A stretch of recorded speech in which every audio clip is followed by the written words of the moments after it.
정리하는 시간을 좀 가지면 좋겠습니다. 오늘은 첫 번째 시간으로 에베소 교회입니다. 에베소 교회는 여러분들이 너무나 잘 알고 계시는 교회죠. 그래서 에베소 교회에 편지한 성령께서 바울을 통하여 에베소 교회에 편지하신 말씀이 에베소서죠. 그래서 에베소서를 읽어보면 1장부터 6장을 에베소서를 읽어보면 에베소 교회가 어떤 교회였구나 라고 하는 것을 알게 되어지고, 그 에베소서 1장부터 6장까지의 말씀과 요한계시록 2장 1절에서 6절까지의 말씀을 우리 좀 같이 비교하면서 보면 조금 더 유익이 되지 않을까 싶습니다. 물론 에베소서가 기록되어질 당시에 에베소 교회와 요한계시록이 기록되어질 당시에 에베소 교회의 시간적 차이는 있어요. 그러니까 에베소서에 나와 있는 에베소 교회의 모습과 요한계시록에 나와 있는 에베소 교회의 모습은 시간적인 차이가 있기 때문에 오히려 에베소 교회가 원래 이런 교회였는데 이렇게 조금 안 좋아졌구나, 혹은 이런 것은 여전히 좋은 모습을 가지고 있구나 하는 것들을 우리가 생각해 볼 수도 있을 것 같습니다.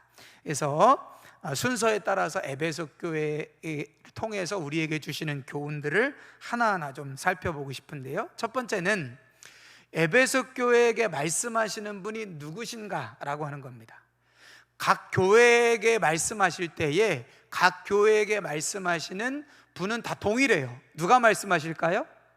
당연히 주님이 말씀하시겠죠. 지난주에 말씀드린 것처럼 교회를 붙잡고 계시는 분이 주님이시다. 아무리 약하고 아무리 너무나 허물이 많은 교회지만 여전히 그 교회를 붙들고 계시는 분이 누구라고 말씀을 드렸냐면 우리 주 예수 그리스도께서 교회를 붙들고 계신다고 말씀을 드렸습니다. 그 교회를 붙들고 계시는 그 주님이 각 7교회들에게 말씀하시는데, 그 교회들에게 그 주님의 모습이 조금씩은 다 다르게 표현이 되어지고 있기 때문에 이건 굉장히 중요한 말씀입니다. 자, 2장 1절에 보면 이렇게 되어 있습니다. 에베소 교회의 사자에게 편지하라. 오른손에 있는 7뼈를 붙잡고 7 금촛대 사이를 거니시는 이가 이르시되 라고 말씀하고 있습니다. 자, 지난주에 말씀을 잠깐 기억하시면 7 금촛대는 뭐라고요?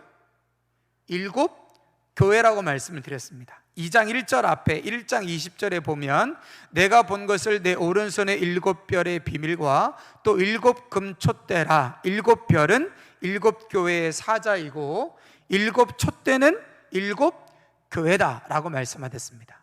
그러니까 에베소 교회에게 말씀하시는 주님이 7 금촛대 사이를 거니시는 분이래요. 그러면 예수님이 어떤 분으로 지금 묘사되고 있냐면 7 교회 사이를 어떻게 하시는 분이요? 거니시고 계시는 분, 그분이 예수님이시고 그분이 지금 에베소 교회에게 말씀하고 있다는 것입니다. 여기서 이 거닐다라고 하는 말을 어떤 의미로 받아들이느냐 하는 것이 중요한데요, 원래 이 거닐다라고 하는 말은 그냥 걷다, 살다 이런 뜻입니다. 그러니까 때로는 우리가 하나님과 동행한다 그랬을 때 이 걷다라고 하는 표현을 사용하기도 하고요, 여기 거닌다라고 하는 말은 같이 시간을 보낸다, 같이 삶을 산다, 같이 걷는다 이런 뜻이 일반적인 뜻입니다. 그런데 조금 일반적이진 않지만 예외적으로 특별한 뜻 하나가 있어요. 오늘 저는 그 뜻을 좀 같이 좀 나눠보려고 하는데, 이 거닐다라고 하는 이 뜻 안에 어떤 뜻이 있냐면 삶을 규정한다라는 뜻이 있어요. 삶을 규정한다. 그러니까 지금 7 교회들 사이에 거닐고 계시는 분이 예수님인데, 이 거닐고 계시는 분은 교회와 함께 생활하시고 교회와 함께 살고 계시는 분이 주님이신데, 그 살고 계시는 주님이 어떤 주님이시냐면 삶을 규정하는 거예요. 옳고 그름을 규정하시는 분이 주님이시라는 겁니다. 여러분, 삶을 규정한다는 건 이런 거예요. 이것이 옳아, 이것은 틀려, 이것은 잘못됐어, 이렇게 삶을 규정한다는 거예요. 여러분, 교회의 옳고 그름과 교회의 잘잘못을 규정하시는 분이 누구라고요? 에베소 교회에 말씀하시는 주님이시다라고 하는 것입니다. 여러분, 우리의 삶을 누가 규정해야 할까요? 내가 봐도 나는 참 잘 사는 것 같아. 내가 봐도 나는 참 열심히 사는 것 같아. 내가 봐도 나는 참 잘하는 것 같아. 여러분, 이렇게 우리가 우리의 삶을 규정해야 될까요? 아니죠? 성도인 저와 여러분들은, 교회인 저와 여러분들은 우리의 삶을 누가 규정하셔야 합니까? 주님께서 저와 여러분들의 삶을 규정하셔야 된다는 거예요. 여러분, 삶을 규정한다는 것은 무엇이냐면 그분이 기준이 되어진다는 것입니다. 그분의 말씀이 기준이 되어져서 그분의 말씀의 기준에 의하여 내가 지금 잘하고 있는 건지, 그분의 말씀의 기준에 의해서 내가 지금 부족한 것은 무엇인지를 분별할 수 있어야 된다는 겁니다. 그래서 지금 에베소 교회에게 말씀하시는 분이 어떤 분이시냐면 7교회를 거니시는 분, 7교회와 동행하시고 7교회와 함께 사시지만 그 7교회의 삶을 규정하시는, 네가 지금 잘하고 있다, 이건 칭찬받아야 된다, 이건 네가 참 부족하다, 이건 좀 고쳤으면 좋겠다, 이렇게요 우리가 우리의 삶을 판단하고 규정하는 것이 아니라 주님의 우리의 삶을 규정하고 계시는 그 주님이 지금 누구에게 말씀하시고 있냐면 에베소 교회에 말씀하고 계신다라고 하는 사실입니다. 자, 두 번째, 이 에베소 교회에게 향한 주님의 칭찬이 있습니다. 그러니 여러분, 이 칭찬의 기준은 누가 기준이 되는 거죠? 주님이 기준이 되는 겁니다. 그러니까 자기가 생각할 때 에베소 교회 성도들이 우린 이거 참 잘하지 않냐? 우린 참 이건 참 칭찬받을 만한 것 같지 않냐? 하면서 자기가 자기를 칭찬하는 게 아니라요, 주님이 말씀하시는 기준에 의해서 지금 에베소 교회가 칭찬받는 겁니다. 자, 어떤 칭찬을 받았나 한번 보실까요?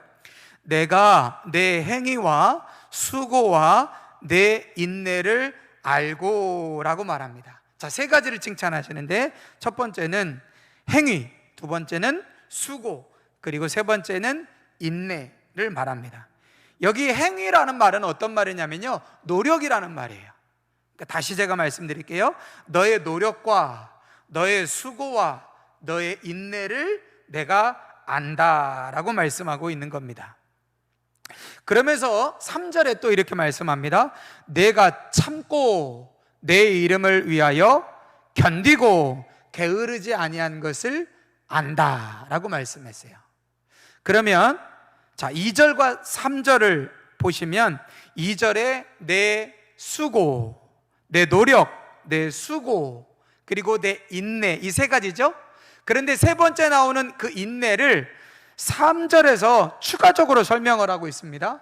인내하는데 참고 내 이름을 위하여 견디고 게으르지 않았다라고 하는 겁니다. 그럼 이것을 종합해 보면 이런 것이에요. 에베소 교회가 어떤 칭찬을 드렸냐면요, 노력하고 수고했어요. 노력하고 수고했습니다. 근데 노력하고 수고했는데, 여러분, 어떤 일에 노력하고 수고하고 막 열심히 했는데 결과가 좋으면 더 노력하고 더 수고하고 싶으세요? 그만하고 싶으세요? 더 하고 싶으시죠? 그렇죠? 그런데 노력과 수고 다음에 에베소 교회가 받은 칭찬이 뭐냐면 인내예요. 인내.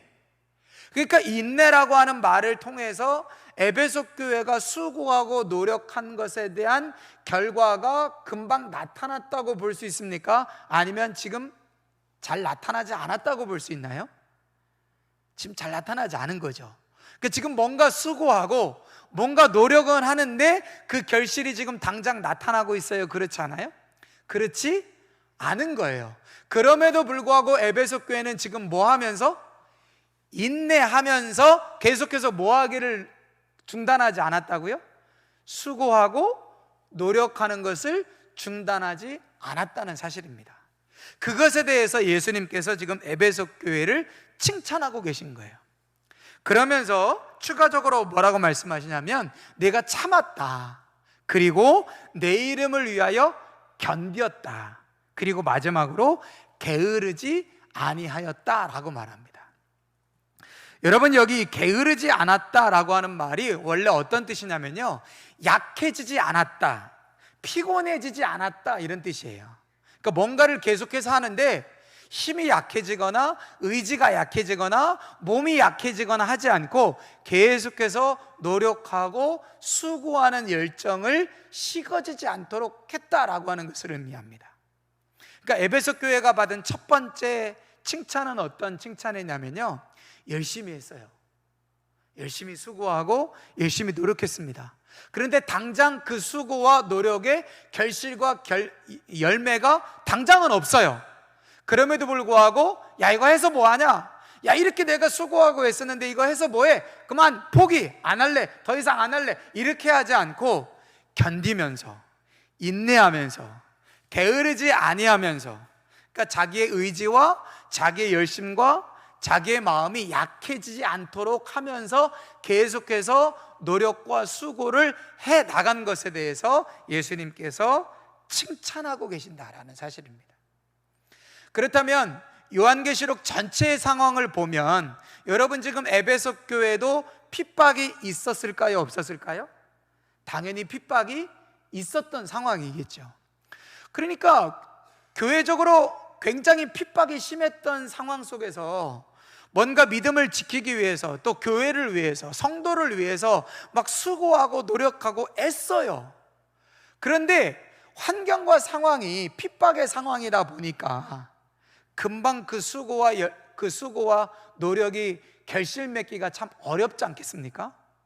그런데도 그 환난과 그 핍박을 견디고 참아내면서 지금 내가 해야 할 수고와 노력을 게을리하지 않고 최선을 다해서 열심히 행동했던 그 에베소 교회를 예수님께서 칭찬하고 계신 거예요.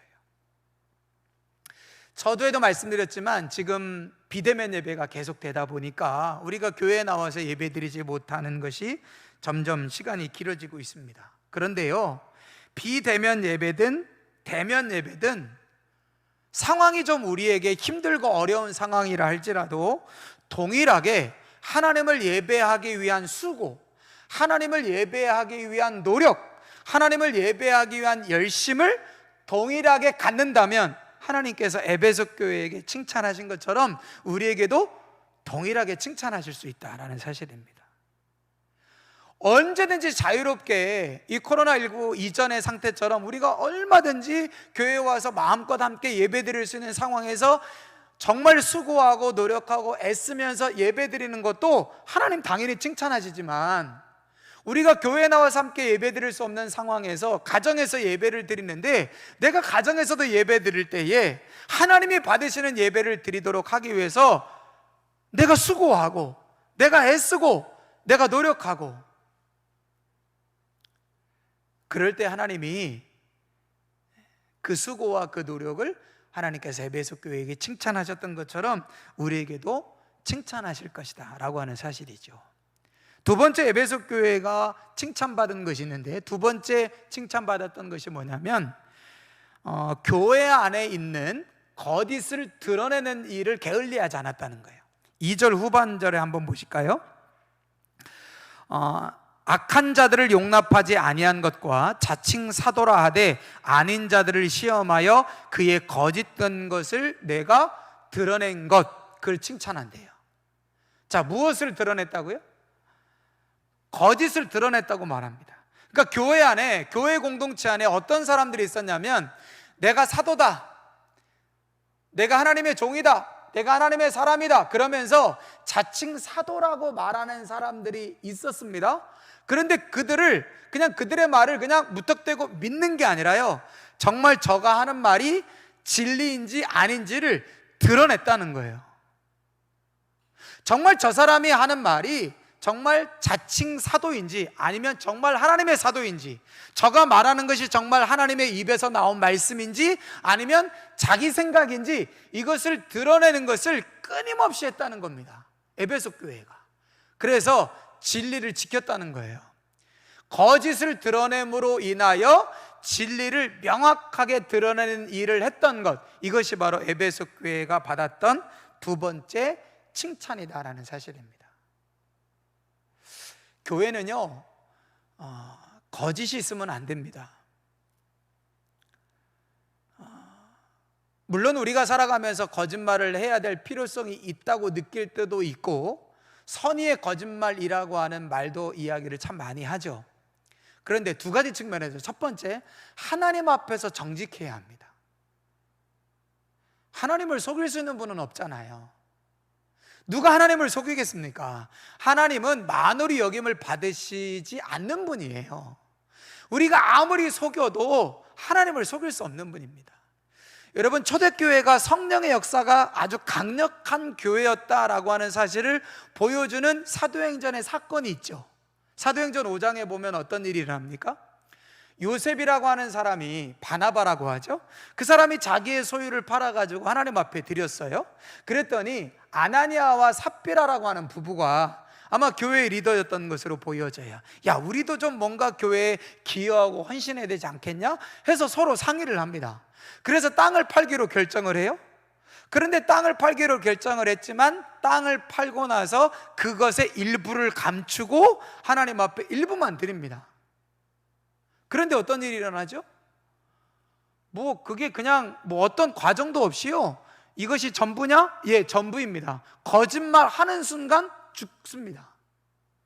어떤 분들은, 야, 하나님 앞에 헌금하고 그렇게 죽냐, 가룟 유다보다 더 억울하다, 그렇게 이야기하실 수 있는데요, 그 사도행전 5장의 아나니아 삽비라 이야기의 핵심은 뭐냐면, 성령으로 충만한 교회 공동체 안에 하나님을 속이는 어떤 거짓도 용납되어지지 않는다라고 하는 것을 보여주고 있는 것이에요. 이걸 거꾸로 말하면, 성령으로 충만하지 않은 공동체는 하나님의 영으로 충만하지 않은 공동체일수록 뭐가 그냥 용인되어지고 뭐가 그냥 쉽게 통용되어지냐면, 하나님을 속이는 일이 그냥 아무렇지도 않고 쉽게 통용되어진다는 것입니다. 교회는요, 자꾸만 거짓이 드러나야 됩니다. 그래서 진리가 세워져야 돼요. 그냥 거짓과 진리가 막 섞여 있으면 안 되고, 거짓은 드러내서 자꾸만 멀리하고 진리를 자꾸만 붙들어내는 이 믿음의 싸움, 이 진리의 싸움을 싸울 수 있어야 합니다. 에베소 교회가 그 싸움을 잘했어요. 그래서 칭찬받았습니다. 여러분, 교회인 저와 여러분들도 마찬가지입니다. 우리 안에 거짓된 것을 자꾸만 감추고, 우리 안에 있는 거짓된 것을 자꾸만 속이고 감추려고 하면 안 되고요, 우리 안에 거짓되고 우리 안에 속이기라고 하는 그 모든 것들을 자꾸만 들춰내서 그것들을 없애야 됩니다. 그걸 제거해야 돼요. 그래야 자꾸만 우리 안에 진리가 명확하고 분명하게 드러나게 되고요, 그것이 하나님의 성령으로 충만한 삶입니다. 성령으로 충만한 삶이라고 하는 것은 거짓이 자꾸만 쌓이는 것이 아니라, 거짓은 자꾸 드러나서 없어지고 진리와 진실만이 역사하는 그런 삶이 되어진다는 것이에요. 그래서 교회인 저와 여러분들은 우리 안에 분명히 그것이 아무리 오래된 전통과 오래 해왔던 습관이라 할지라도 그것이 하나님의 기준에 의해서 잘못된 것이고 거짓된 것이라면 그걸 드러내어서 그것을 제거하고 버리는 진리의 싸움을 싸울 수 있어야 한다는 것입니다. 그럴 때 하나님이 칭찬하신다는 거예요. 자, 에베소 교회가 이렇게 칭찬받았는데요, 에베소 교회가 칭찬만 받았느냐? 아닙니다. 책망도 받았습니다. 오늘 제가 조금 더 많은 시간에 할애해서 말씀을 드리고 싶은 부분은 바로 이 에베소 교회가 받은 책망에 관한 부분입니다. 4절 같이 한번 보실까요? 그러나 너를 책망할 것이 있나니 너의 처음 사랑을 버렸느니라. 자, 에베소 교회가 책망을 받았는데요, 무슨 책망을 받았냐면 처음 사랑을 버렸대요. 어떤 분은 이 처음 사랑을 이렇게 해석합니다. 첫사랑. 여러분, 첫사랑 다 있으시죠? 생각만 해도 기분이 좋으세요? 첫사랑. 근데 여러분, 이 처음이라고 하는 말은 두 가지 의미로 해석이 될 수가 있어요. 두 가지 의미로. 첫 번째는 순서적인 의미에서 처음이라는 의미가 있습니다. 순서적인 의미에서 처음, 그러니까 첫사랑인 거죠. 첫사랑과 끝사랑이 있다면 시간적인 의미에서, 순서적인 의미에서 처음 것, 첫 번째 것이라는 의미가 있어요. 근데 두 번째 의미가 있는데, 두 번째는 어떤 의미가 있냐면 순서적이고 시간적 의미가 아니라 가치의 의미가 있어요. 가치의. 그래서 여기 처음이다라는 건 가장 우선적인, 가장 최상의, 이런 뜻이 있습니다. 두 가지 의미가 다 맞습니다. 그러니까 이 처음 사랑을 버렸다는 것은 첫사랑을 버렸다라고 하는 의미로도 가능하지만, 최고의 사랑, 우선적인 사랑을 버렸다라고 하는 의미도 되는 거예요. 저는 오늘 이 본문의 말씀을 첫 번째 시간적 의미에서의 처음이라는 단어를 가지고 설명하기보다는 가치의 의미를 가지고 좀 같이 은혜를 좀 나눠보려고 합니다.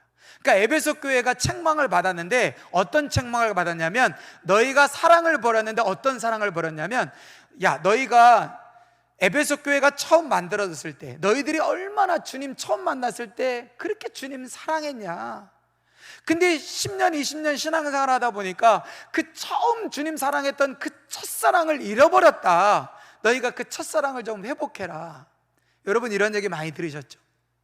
자, 제가요 정말 처음 예수님 믿었을 땐 너무 뜨거웠고, 너무 정말 간절했고, 너무 열심히 했는데 제가 첫사랑이 식어가지고 지금은 많이 됐습니다.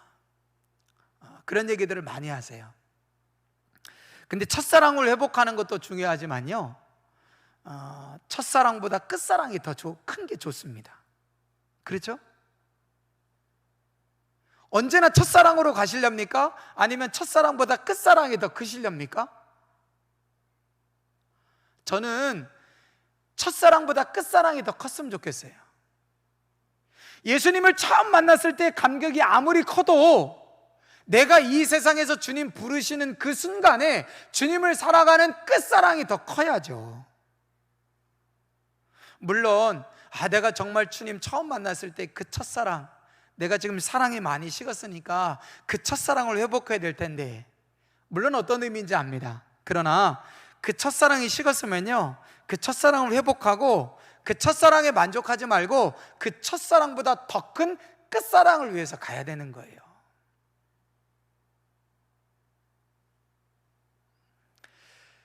그런데 말씀드렸던 것처럼 저는 이 처음이라고 하는 이 단어를 시간적인, 순서적인 의미에서의 단어의 의미가 아니라 최상의, 우선적인 이라고 하는 단어를 가지고 설명을 드릴 텐데요, 에베소 교회가 뭘 잃어버렸냐면, 그러니까 열심히 했어요.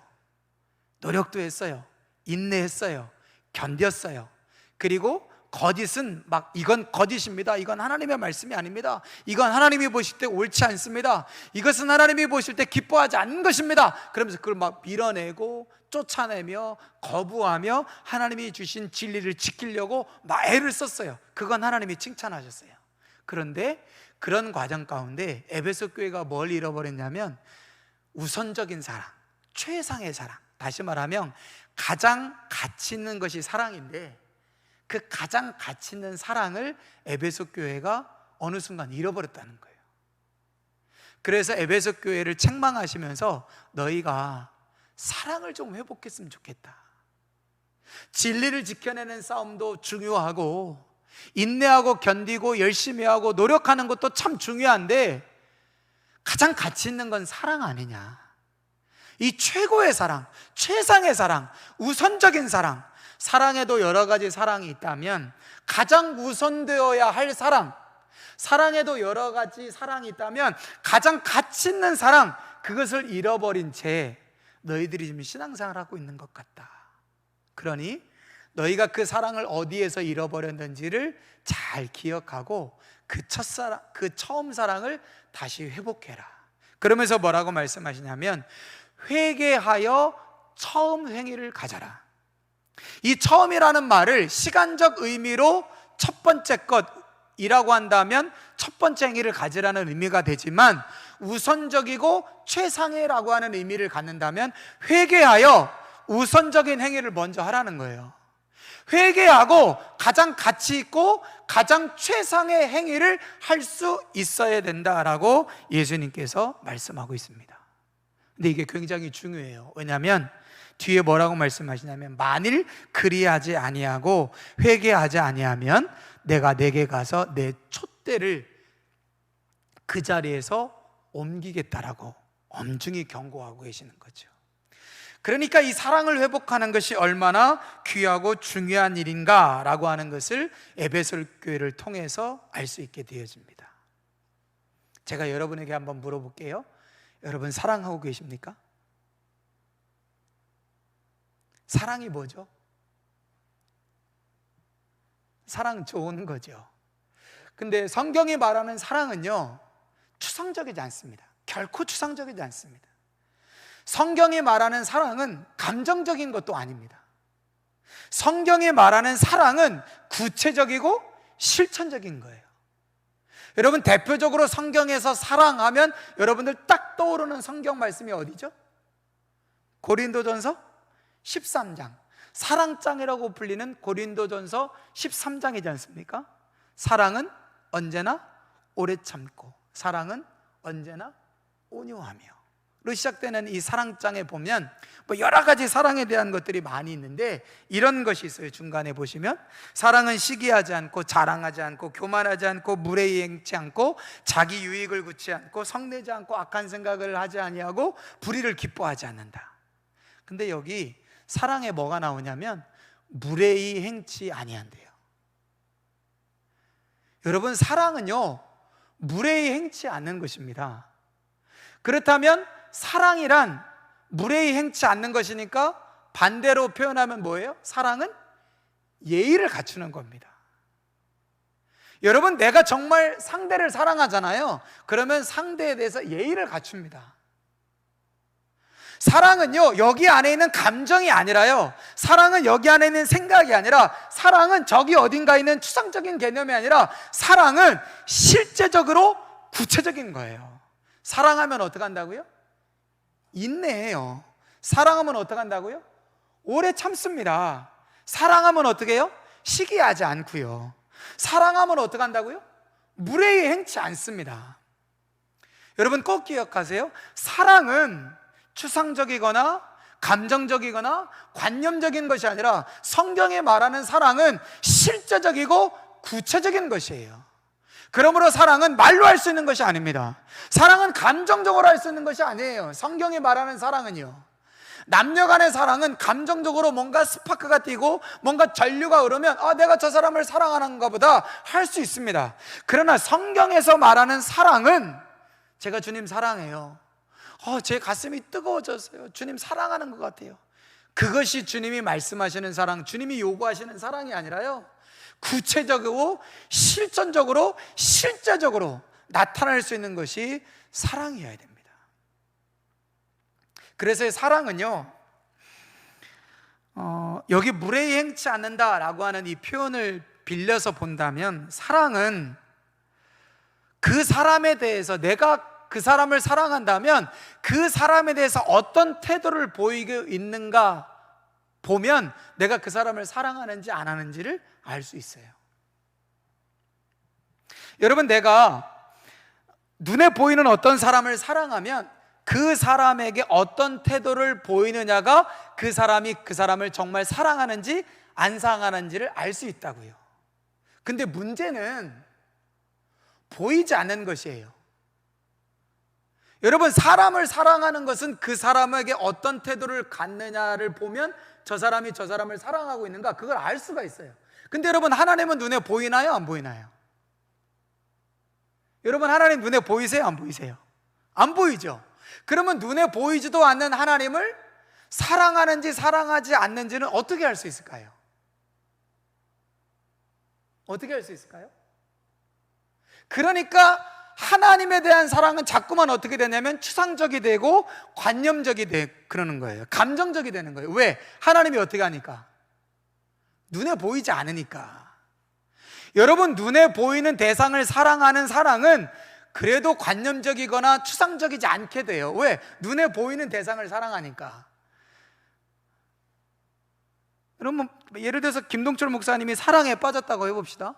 그러면 김동철 목사님이 어떤 자매와 사랑에 빠졌으면 어떻게 할까요? 맨날 만나러 갈 거예요, 그죠?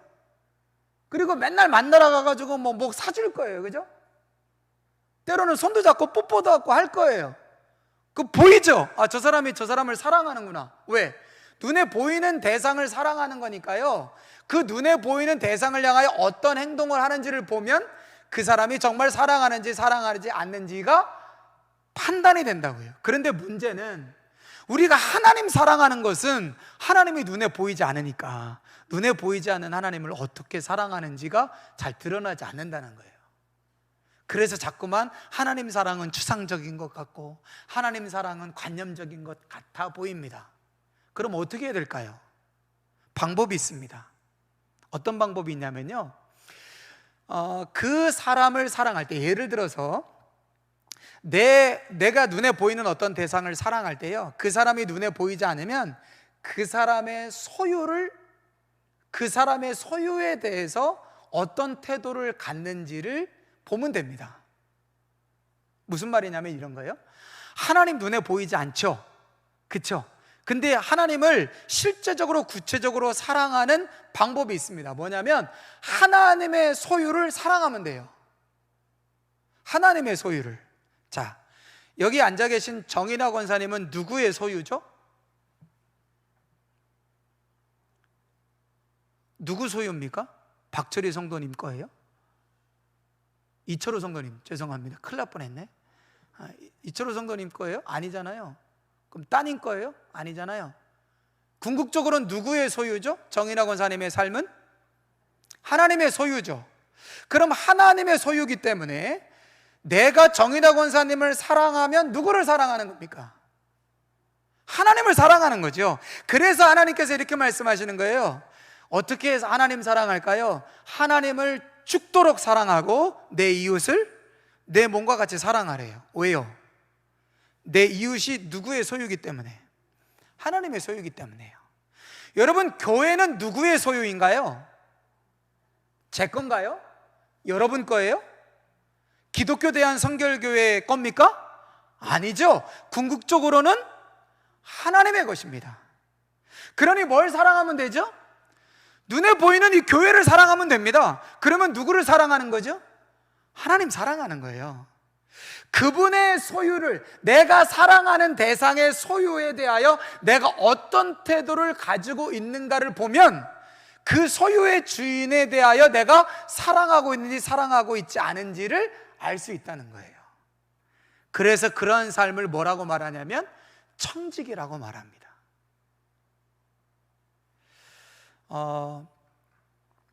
저희 교회차가 2대가 있죠? 제가 3652를 종종 끌고 다닙니다. 제가 장거리를 뛰러 갈 때는요, 웬만하면 교회차를 끌고 가는데요. 교회차 누구 거죠? 법적 명의는 누구 거로 되어 있죠? 모르세요? 제 명의로 안 되어 있습니다. 기독교 대한성결교회 성산교회 이름으로 되어 있어요. 법적 소유자는 누구죠? 교회입니다. 실질적으로 영적인 소유는 누구의 것입니까? 하나님의 것이죠. 사용은 누가 했나요? 제가 했잖아요. 사용은 제가 했습니다. 근데 제가 사용을 했기 때문에 제 거예요, 아니에요? 제가 사용하더라도 제 건 아니죠? 그러니까 제가 그 차를 깨끗하게 관리할 필요가 있나요, 없나요? 없죠? 내 것도 아닌데. 내 것도 내가 관리 제대로 못하는데 왜 남의 것까지 관리해줘요? 근데 제가 그 차를 깨끗하게 써야 될까요? 써야 되지 않을까요? 깨끗하게 써야죠. 왜죠? 제가 사용했으니까? 아닙니다. 주님의 것이니까 그런 거예요. 내 것은 아니고 교회의 것이고 내 것은 아니지만 주님의 것이니까 그걸 가치 있고 그걸 소중하게 대하는 것입니다. 그걸 통해서 나는 뭘 지금 증명하고 있는 거죠? 주님을 사랑하고 있다는 것을 드러내고 있는 것입니다. 저는요, 성산교회 모든 성도님들이 교회를 사랑했으면 좋겠어요. 그게 무엇이기 때문에? 하나님을 사랑하는 것이기 때문에요. 내가 내 아이의 것을 아끼는 것 이상으로 교회 것을 아끼고 교회 것을 사랑하는 것이 주님을 사랑하는 것입니다. 저는요, 저도 부족하고 저도 연약함이 많지만 저는 사역을 잘하고 싶은 생각보다, 저는 교회에서 설교도 잘하고 사역도 잘하고 모든 사역을 다 잘하고 싶은 생각보다 사랑하고 싶어요. 사랑하고 싶다고요.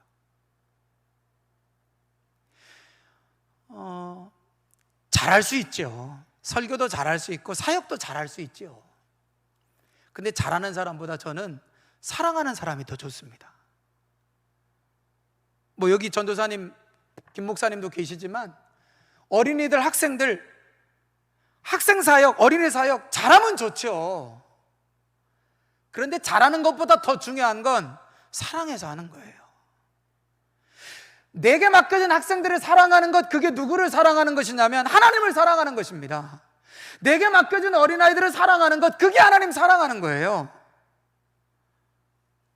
사랑의 방식들은 다 다를 수 있습니다. 그러나 내가 지금 이 상대를 사랑하는 것이 하나님을 사랑하는 것이다 라고 하는 것을 기억하고 인정하면서 사역하는 것, 살아가는 것, 그것이 저와 여러분들에게 필요한 것이죠. 어떤 교회는요, 남전도에도 막 행사도 많고 일도 잘 되고 모이기도 잘하고, 막 여전도에도 막 모여서 뭐 또 막 하고 모이면 잘 되고, 교회도 막 부흥되고 교육부서도 막 부흥되고 잘 모이고 막 그런데, 근데 시간이 지나고 나면 이런 얘기예요. 우리 교회는 사랑이 없어. 사랑이 없어. 뭐 어려운데 잘 안 돌봐주고, 뭐 누가 힘든데 안 돌봐주고. 저는 그런 얘기 교회에서 나올 수 있다고 봅니다.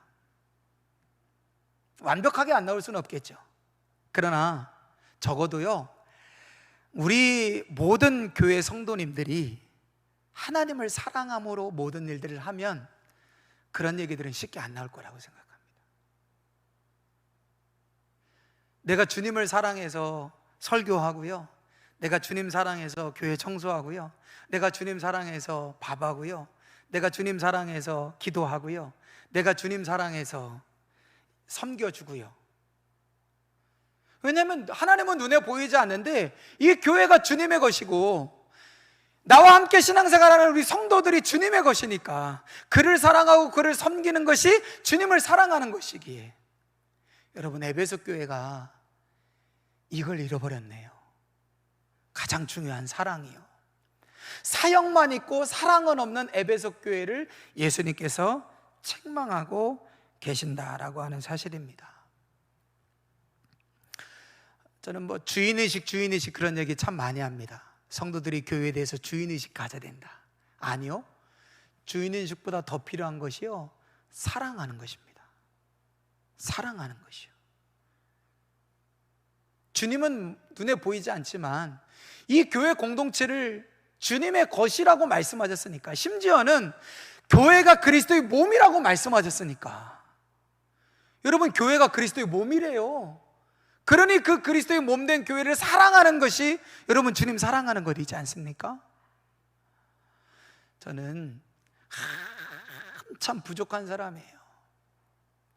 제 최고의 기독 제목 중에 하나가 뭐냐면, 저는 참 사랑이 없는 사람이라는 걸 제가 너무 잘 알거든요.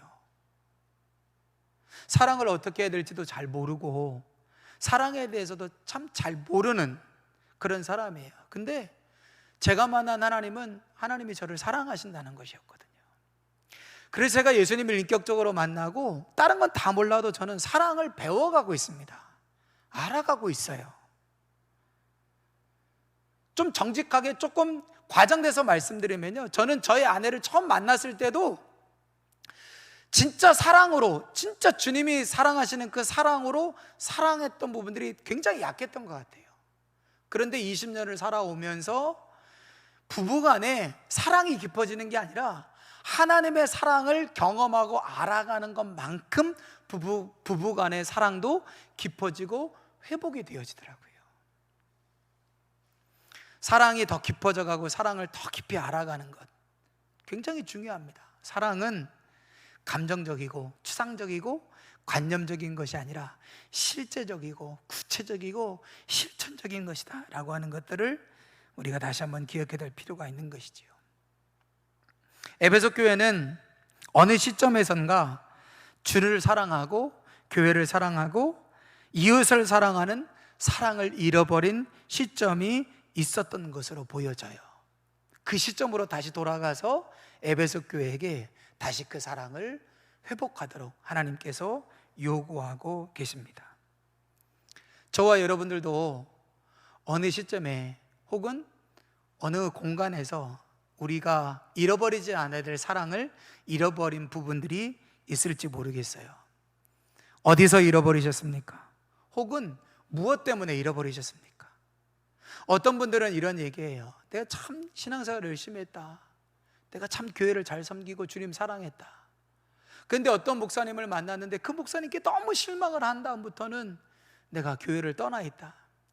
내가 열심히 충성하고 신앙생활을 했는데 나와 같이 신앙생활하던 어떤 그 같은 신앙의 동료에게 너무나 큰 실망을 해서 내가 그때부터는 한 발 뗐다, 두 발 뗐다, 세 발, 네 발자국 멀리 떨어져서 그냥 신앙생활을 한다. 사실 이런 분들이 참 많더라고요. 참 많더라고요. 어쩌면 이게 에베소 교회의 모습이지 않았는가라고 하는 생각을 하게 되어집니다. 우리 안에 잃어버린 사랑이 있다면 어디서 잃어버렸는지, 무엇 때문에 잃어버렸는지 다시 그 사랑의 잃어버린 자리로 돌아가서 거기에서 회개함으로 그 사랑을 다시 회복할 수 있는 은혜가 있어야 합니다. 다시 사랑해야지. 내가 다시 하나님 사랑하기로 결단해야지. 여러분, 그렇게 해서 다시 사랑이 시작되는 게 아니라요, 잃어버린 그 자리로 돌아가서 거기서 회개해야 된대요. 회개해야 된다. 하나님, 아니 제가 사랑을 안 한 게 아니라요, 그 사람 때문에 제가 사랑을 잃어버린 거죠. 예전에 그 목사님 때문에 제가 시험 들어서 사랑을 잃어버린 거죠. 예전에 그 성도님 그 있잖아요, 그분 때문에 제가 주님 사랑했는데 그 사랑을 잃어버린 거죠. 근데 왜 제가 회개해요? 아니에요. 하나님, 그럼에도 제가 나를 사랑하시는 주님 기억하고 그 사랑 붙잡았어야 되는데 제가 그 사랑 놓쳤었네요. 주님 회개할게요. 주님 다시 시작할게요. 주님 돌이킬게요. 그 자리에서 회개하고 돌이켜 사랑을 회복하라고 에베소 교회에게 말씀하고 있습니다. 오늘 함께 이 에베소 교회에게 주시는 권면의 말씀을 듣는 성산교회 모든 성도님들이 혹시 우리 안에 좀 약해진 사랑, 또 잃어버린 사랑들이 있다면 그 잃어버린 그 자리에서 다시 돌아가서 회개하고 다시 사랑을 회복할 수 있는 은혜가 있는 축복이 있게 될 줄 믿습니다. 그런데 이 사랑을 회복하기 위해서 우리가 무엇을 해야 되느냐, 애쓰고 노력해야 되느냐, 7절 말씀을 같이 한번 볼까요? 귀 있는 자는 성령이 교회들에게 하시는 말씀을 들을지어다. 이기는 그에게는 내가 하나님의 낙원에 있는 생명나무의 열매를 주어 먹게 하리라. 귀 있는 자는 어떻게 하라고요? 성령이 교회들에게 하시는 말씀을 들으라는 겁니다. 저는 이제 앞으로 7교회마다 다 똑같이 이렇게 끝나요. 귀 있는 자는 성령이 교회들에게 하시는 말씀을 들을지어다. 이건요 7번 계속 나올 겁니다. 그 뒤에 나오는 건 조금씩 달라지는데, 귀 있는 자는 성령이 교회들에게 하시는 말씀을 들을지어다, 이건 계속 반복적으로 나옵니다. 말씀드릴게요. 어떻게 사랑을 회복할 수 있다고요? 성령의 음성을 들으면 됩니다. 여러분, 노력해서 되는 게 아니고요, 애써도 되는 게 아니라요, 성령께서 여러분들에게 하시는 말씀과 음성이 들려지잖아요. 그냥 귀로 들리는 게 아니라 성령이 여러분들에게 강력하게 말씀하시는 그 음성이 들려지잖아요. 그러면 사랑이 회복되어지는 은혜가 있게 될 줄 믿습니다. 그 성령이 하시는 음성을 들으면 우리가 그 첫사랑을 어디에서 잃어버렸는지 알게 돼요. 그리고 그 자리에서 회개하게 돼요. 그리고 그 자리에서 하나님을 향한 사랑이 회복되어지게 되어 있습니다. 그래서 첫사랑보다 큰 끝사랑을 향해서 계속해서 풍성한 사랑을 향하여 달려갈 수 있는 저와 여러분들의 삶이, 우리 교회가 되어지게 될 줄 믿습니다. 에베소 교회를 붙잡고 계시는 분, 에베소 교회의 삶을 규정하시는 예수님이 말씀하고 계십니다. 에베소 교회는 수고와 노력과 인내를 칭찬받았습니다. 거짓을 드러내고 진리 위에 서려는 그 노력을 칭찬받았습니다. 그러나 사랑을 잃어버린 것에 대해서 책망받았어요. 사랑은 없고 사역만 있는, 사랑은 없고 삶만 있는 삶이 아니라 사랑 위에 사역하시고 사랑 위에 살아가시고 사랑을 가지고 헌신하시고 수고하시고 애쓰시는 저와 여러분들의 삶이 되셔서 첫사랑보다 더 큰 끝사랑을 향하여 사랑의 풍성함을 이루어 가시는 저와 여러분들의 삶이 되어지시기를 주님의 이름으로 축복합니다. 기도하겠습니다. 우리 같이 한번 1분간만 통성으로 좀 같이 기도하면 좋겠습니다. 1, 2분간만 함께 기도할 텐데, 하나님, 우리 교회가 에베소 교회가 받았던 칭찬 받게 해주십시오. 우리 교회가 에베소 교회가 받았던 책망 받지 않고 사랑으로 사역하게 하시고 사랑으로 헌신하게 하시고 사랑으로 살아가는 삶이 되게 해주십시오. 들은 말씀 기억하면서 우리 1, 2분간만 통성으로 같이 기도하겠습니다. 하나님 아버지의 은혜와 사랑을 감사합니다. 살아계신 주님, 오늘도 아침에 하나님 우리를 하나님 통하여 에베소 교회를 향하여 말씀하시는 그 하나님의 말씀을 듣게 하심을 감사합니다. 성령 하나님